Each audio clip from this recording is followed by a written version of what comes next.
Rebonsoir et ravi de vous retrouver pour la deuxième partie de cette émission Plus belle ma Sarthe, consacrée ce soir à un village du patrimoine sartois. Il s'agit de Montbiseau, comme vous avez pu le voir sur ces images, et Montbiseau dont nous allons parler dans quelques instants avec notre ami Pascal, puisque ce soir, nous sommes ravis de retrouver nos chroniqueurs habituels.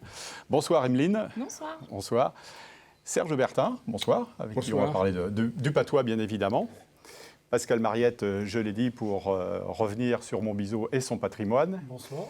Et puis Patrice Lemay, qui fait partie de l'organisation du concours de la chanson française à Tuffet-Val de Chéronne, qui se déroule dans quelques jours et avec lequel on parlera bien évidemment de la sélection, puisque de nombreux candidates et candidats seront cette année sur la ligne de départ. Bonsoir.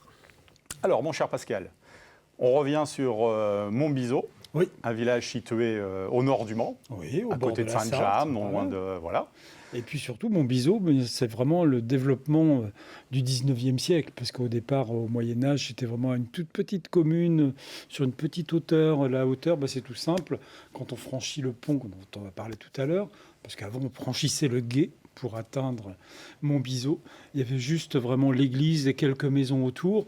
Aujourd'hui, il y a des maisons partout. Hein. C'est une commune qui a pris son envol, même ces dernières années, puisqu'on est vraiment dans ce que j'appelle ces communes qui sont dans l'attraction de la ville du Mans, c'est-à-dire c'est quasiment beaucoup de lotissements, des lotissements souvent délocalisés de la grande ville. Alors là, on a le centre, l'église historique. Évidemment, ça devait être au départ d'ailleurs ce clocher, une tour de guet, une tour de défense. On sait qu'elle a été reprise au 19e. On a reconstruit son clocher. Et puis, il y a un architecte qui s'appelle Pascal Vérité, que les Manceaux connaissaient bien au 19e siècle, qui a fait des tas de châteaux et des tas de restaurations de monuments. Eh bien, il lui va ajouter un chœur en 1886. Et puis, il va remanier un petit peu les choses qui avaient été faites un petit peu à la Renaissance. Il y a quelques éléments assez amusants, dont ces deux, on va dire, figurines. Il y a un lion à tête humaine, on va dire, là, que l'on voit. Bon, c'est assez amusant, c'est sur la place. Mais ce centre-bourg, il y a à côté un joli presbytère. On a encore un petit peu de bâti ancien, dont une maison, il y a écrit grenier à sel. Je ne sais pas si c'est l'ancien grenier à sel, mais qui se trouve juste derrière, dans cette petite ruelle derrière. Et puis, quand on lit, on fait la lecture de cette commune, on s'aperçoit que la commune a évolué surtout sur un axe important dont on va en parler tout à l'heure, c'est-à-dire en direction de la gare. Et au 19e siècle, au fur et à mesure que vous partez de l'église, vous regardez l'architecture des maisons, et bien on voit l'architecture évoluer suivant les modes, jusqu'à la création de la gare en 1858. Voilà la maison, le grenier à sel, avec ces fameuses pierres de Roussard. Et au niveau patrimoine, eh bien, il y a deux choses pour moi qui sont importantes. C'est tout est communication et voie de communication. Et pour moi, la première chose, c'est le pont romain ou roman. Moi, je dis roman parce que vu ce pont, il est attesté au XIe siècle, mais peut-être pas à l'époque romaine. On suppose évidemment qu'au départ, c'était un gué. Mais il reste ce pont, comme on retrouve dans la Sarthe, regardez, avec ses arches romanes. 7 arches, avec évidemment les petites culées qui sont là pour que l'eau ne vienne pas fracasser les voûtes, et donc des arches en roussard. Et c'est vraiment la voie antique, c'est sur cette voie antique qui allait du Mans à Alençon. Mais romain, non. Roman, oui, certainement. Et ce pont a été réparé dans les années 1980. Il a été même élargi à un moment par la DDE. Et il y a eu une très jolie restauration à l'époque. Il était très orangé, très, très sable de roussard. Et avec le temps, il a retrouvé un petit peu le noir et les teintes sombres faits par les lichens. Autre pont important, c'est quand même le pont qui est à l'entrée de la commune. Alors là, c'est un pont récent. On l'aperçoit sur la photo, mais il a une histoire assez particulière parce que là, on est vraiment sur une date cruciale. À Montbiseau, en 1858, il y a deux choses importantes qui se passent. La gare ouvre et on a un nouveau pont. Mais avant d'atteindre ce nouveau pont, on a des gens qui vont essayer d'en construire un. Et manque de peau, il y a des travaux donc entre 1800, on va dire 1853-55, et en 55, la Sarthe, il y a une crue et le pont s'écroule. Donc, on refait appel à d'autres personnes pour refaire un pont et le pont est définitivement inauguré en 1858. Donc, on est sous Napoléon III et regardez ce que l'on trouve sur les parois du pont, au-dessus des piles. Il y a le N napoléonien. Couronné. Alors, on avait plusieurs ponts Napoléon. Il faut savoir que le pont Gambetta au Mans s'appelait le pont Napoléon. Mais moi, j'ai un autre pont aussi Napoléon comme ça, c'est à Saint-Aubin-de-Launay, où on est dans les mêmes années, où on retrouve le N napoléonien. Et donc, c'est assez amusant, comme quoi on ne regarde jamais assez en détail les ponts et les ouvrages d'art. Les ouvrages d'art parlent d'eux-mêmes et sont très intéressants. C'est l'emblème du Second Empire, quoi. Voilà.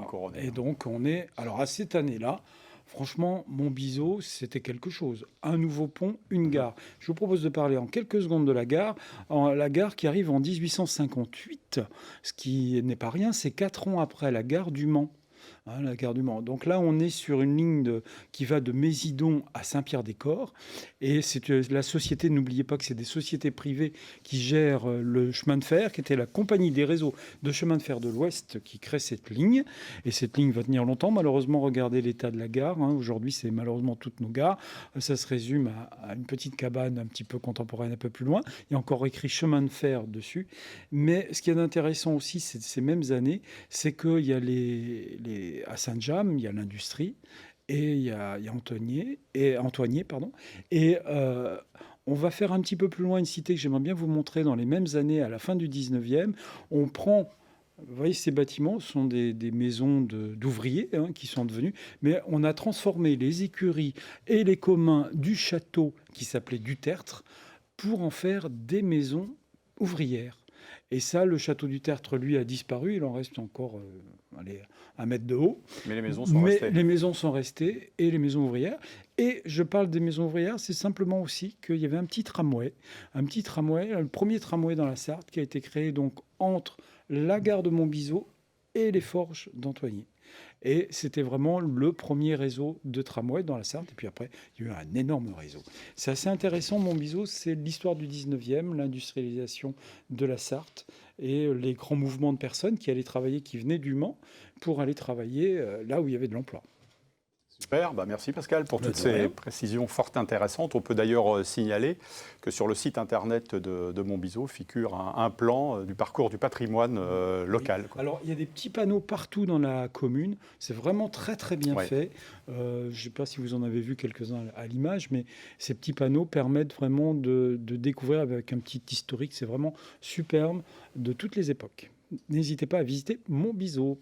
Montbiseau pour qui... Plus de secret pour Serge Bertin, bien évidemment, comme toutes les communes sartoises.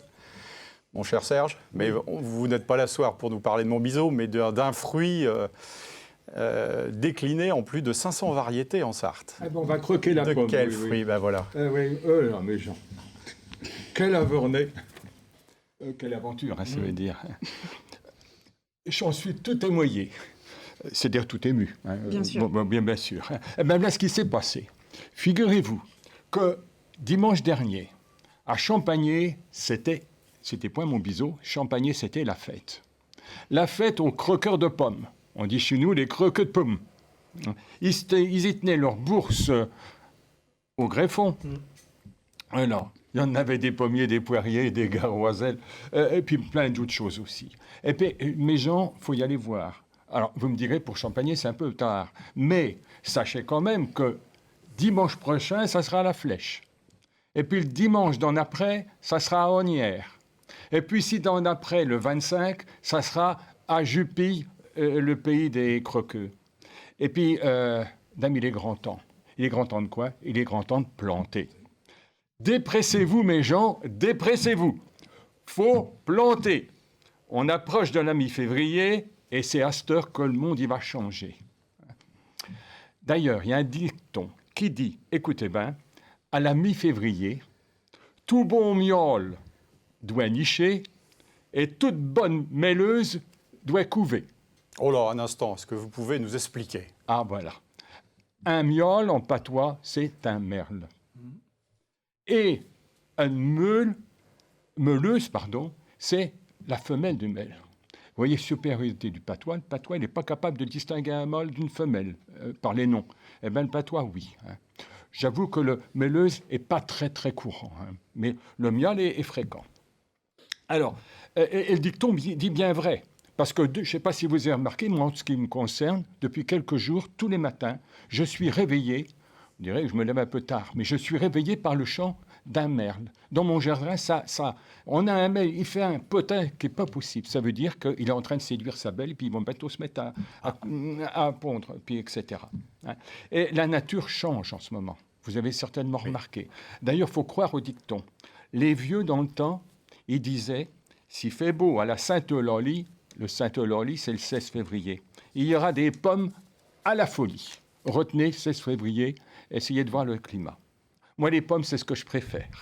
L'autre jour, un bon copain de Eulan, et puis des croquettes de pommes, c'est le gars Serge de Mézeray, il m'a donné un couple de pommiers, des petits pommiers. Eulan, qui sont beaux, mes petits pommiers. Il m'en a donné 2 pommiers. Le premier, c'est des groseilles dorées. Alors attention, les groseilles en pommier, c'est point du tout les groseilliers qu'on croit. Hein. Les pommes de groseilles, c'est des bonnes pommes. Les groseilliers, ça s'appelle des garroiselles. Hein. Rien à voir. Ah non, là, c'est de la groseille. Hein. Et puis le deuxième, c'est encore le plus beau, plus petit, mais c'est un pommier de pommes de jaune. Les pommes de jaune, vous savez peut-être ce que c'est. C'est des belles pommes, c'est les plus belles qui existent. Hein. La pomme de jaune, c'est comme l'ananas aux pays tropicaux, c'est le pays, c'est significatif du pays, c'est la Sarthe. La pomme de jaune, c'est la Sarthe. D'ailleurs, je ne sais pas si vous connaissez, il y a une histoire qui s'appelle l'histoire de la pomme de jaune. Non. Je vais vous en dire quelques mots. C'est un curé qui dit « V'là bientôt 3 ans que je somme le curé de votre paroisse, et je crois bien que je vous en point trop alourdi les oreilles avec mes sermons. À nuit, je m'en vais vous causer du père Adam. Quand c'est que le bon Dieu, il lui fait la création, il placie l'Adam dans un gros jardin tout fin plein d'arbres, où qui pouvait courir ton son. Il dit, tu vois bien ces poiriers, ces preniers, ces guerroiselles, ces nousilles, prends-en, mange-en tout ton sou. Mais tu vois bien ce gros pommier de pommes de jaune qui est dans le mi-temps de la rotte.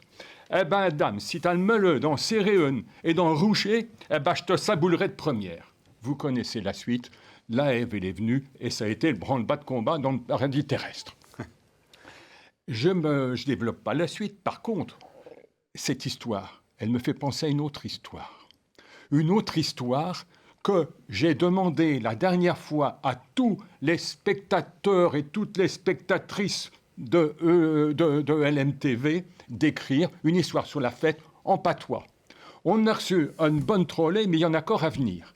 Alors, dépressez-vous, vous, écrivez une histoire en patois. Vous la transmettrez. Vous avez jusqu'au 31 mars. Et puis, n'oubliez pas, soyez moderne, patoisé.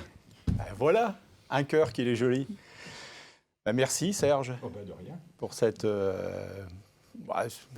qu'est-ce qu'on peut dire là? C'était un poème de votre création, une plaidoirie sur la l'histoire de la pomme de jaune là, c'est merveilleux parce qu'on ne sait pas qui l'a écrite. C'est quelqu'un qui a eu envie d'écrire. Et là, on a compris qu'il y avait plein de raisons de manger la pomme. Voilà, croquer la pomme, c'est un délice. Merci Serge.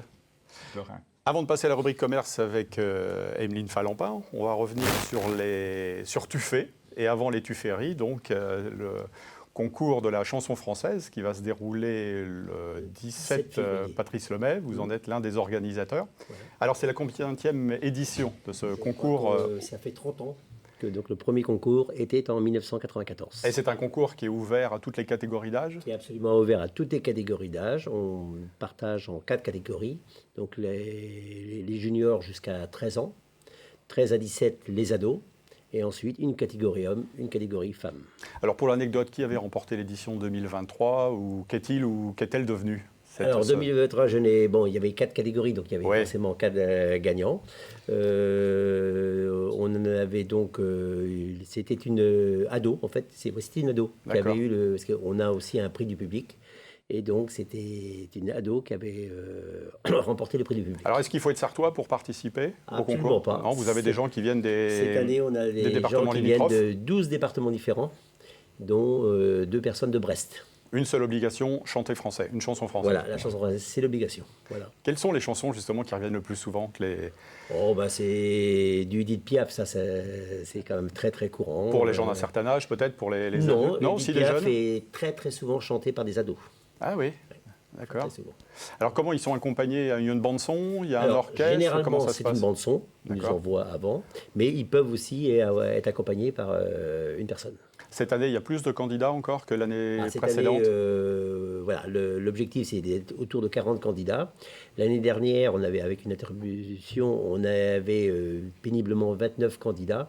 Et cette année, donc on en aura effectivement 40, mais je suis déjà rendu à 59 demandes. Et là, vous arrêtez, non? Et là, non, on ne peut plus prendre, on s'arrête à 40. De toute façon, on ne peut pas en prendre plus de 40 parce que sur une soirée, ça ne serait pas possible. Oui, parce que ce qui dit 60 candidats ou candidates, à peu près, c'est presque 4 heures d'émission. Enfin, pas Ah bah, d'émission, ça mais serait- oui, hein. le casting, là, risque de durer un certain temps. Non, voilà, on commence à 20h30 le samedi 17 février. Alors, donc, vous l'avez dit tout à l'heure, le jury donc, est composé de 8 personnes, tu fais 4 un. hommes, 4 femmes. D'accord. Il doit y avoir 3 tu fais 1 sur les 8. Mais on a notamment cette année 2 anciens chanteurs qui étaient là l'année dernière. C'est des habitués de notre concours. Donc qui vont faire partie du jury. Alors, parmi ceux qui ont gagné, puisque vous l'avez dit, ça existe depuis une trentaine d'années, quelqu'un que tous les Sartois connaissent Voilà. aujourd'hui, notamment, c'est Emmanuel Moire. voilà, qui avait Emmanuel gagné, Moire lui, a en quelle année? participé en 2000. 2000. Il était candidat, comme tous les autres candidats, au concours de la chanson de Tuffet. Il avait donc été sélectionné, puisque en fait, le concours de la chanson avait été aussi créé dans le but de fournir donc, la première partie des Tufferies. Voilà, parce que la consécration ou la récompense suprême, c'est donc de pouvoir participer Voilà. aux Tufferies qui ont lieu cette année au mois d'août. 17 août. 17 août. Et donc, ça leur permet de se produire sur scène devant 10, 12 000 spectateurs. Ouais, là, Et oui. c'est donc voilà, dans exactement les mêmes conditions que les artistes. Et c'est pour eux un souvenir inoubliable. Ouais, il y a des jeunes Tu fais 1 ou Tu fais N qui ont remporté ces dernières années, oui, Oh justement. oui, on en a eu plusieurs qui ont été, je pensais à Fabien Million, il y a eu sa sœur, il y a eu Caroline Moreau qui a habité à Tuffet à un moment, d'ailleurs c'est elle qui va faire partie du jury. Elle habite plus Tuffet, mais tout à côté. Et oui, tout à fait, même des gens plus anciens aussi. Alors, pour les gens qui voudraient assister en tant que spectateurs, donc là au concours de la chanson française, ça Donc, se passe où, comment? C'est à la salle polyvalente de Tuffet, donc l'entrée est payante pour 6 €. D'accord. Voilà, et donc ils peuvent arriver à partir de 19h45, voilà. Le concours démarrant à 20h30. Donc rendez-vous le 17 février. Février à Tuffet. Voilà. Et puisque vous êtes là, dites-nous un petit mot sur les Tufferies du Val-de-Charonne qui se dérouleront Donc, au mois d'août. Le 17 août prochain, avec cette année Bonnie M Story et Magic System. Parfait. Voilà. Eh ben super. Un beau Merci. plateau, une belle soirée, une belle après-midi aussi en perspective, comme toujours à Tuffet Avec Val-de-Charonne. des préventes, comme l'année dernière, qui vont démarrer courant avril. Donc prévente par Internet. Voilà. Merci Patrice, merci d'être venu. Merci. Emeline, est-ce qu'on parle de Tuffet ce soir dans votre chronique commerce? Non, on est Peut-être beaucoup pas. autour du Mans aujourd'hui quand Eh même. ben, on vous écoute alors. Et alors, on commence avec le magasin Mère, entre parenthèses, Veilleuse. Vous aurez saisi le jeu de mots, c'était facile. C'est une nouvelle adresse pour les parents, les jeunes parents, qui a ouvert donc au 6 rue de Paris, au Mans. Mais c'est mère MER ou MERE? Parce que MERE. ça pourrait aussi Oui, être... non, ouais. MERE comme la maman. D'accord. Veilleuse, merveilleuse. En fait, pourquoi ce magasin ouvert? C'est parce qu'il faut se dire qu'un enfant, aujourd'hui, à partir de la naissance, rien qu'en couche, c'est 75 000 tonnes de déchets. Et donc, cette boutique merveilleuse, leur but, c'est plutôt de proposer un modèle éco-responsable afin d'avoir une idée plutôt raisonnée de la maternité et de la parentalité. Donc, c'est des produits de conception écologique et des produits durables de 0 à 9 ans. Et donc, vous pouvez vous rendre dans ce magasin pour des achats de la grossesse, maternité, du mobilier, de la déco et du textile. C'est noté. Jolie vitrine. Oui, hein, mais l'ambiance en elle-même est plutôt cosy et plutôt Avec des agréable. couleurs pastel. On part avec un anglicisme, je suis désolée, il y en a beaucoup, mais là, j'y suis vraiment pour rien. Mais Fernand n'est pas là ce soir. Bon, bah c'est ça, déjà, je vais pas me faire disputer. On va à l'ouverture du Crazy Monkey, ça y est, le Crazy Monkey, c'est un lieu de divertissement au cœur du Mans, comme il n'en existe pas En tout cas, j'ai eu beau chercher, je n'ai pas trouvé. Donc, c'est au 13 rue Leroy, du docteur Leroy. Ça a été longtemps un bâtiment qui était fermé. Auparavant, c'était un restaurant japonais. Et donc aujourd'hui, l'ouverture, donc ça y est, c'est fait. C'est 2 terrains de pétanque, des salles de karaoké privatisables. Si Pascal, vous voulez faire du karaoké, eh ben, c'est privatisable, personne ne vous entendra. Des salles de quiz, donc tout lié des jeux de fléchettes, je crois. Des jeux de fléchettes. La pétanque, c'est vraiment quelque chose à part parce que autant en été, on est habitué à voir des gens pratiquer de la pétanque n'importe où. Autant là, en intérieur, été comme hiver, je trouve que le concept est plutôt innovant. Et on a un champion du monde sartois de pétanque, Dylan Rocher. Et bien, il va pouvoir aller s'entraîner s'il le souhaite. Donc la restauration, évidemment, est sur place. C'est ouvert du mardi au dimanche de 15h à 1h du matin dans cette rue du Docteur Leroy qui est déjà très animée le week-end. Ouais.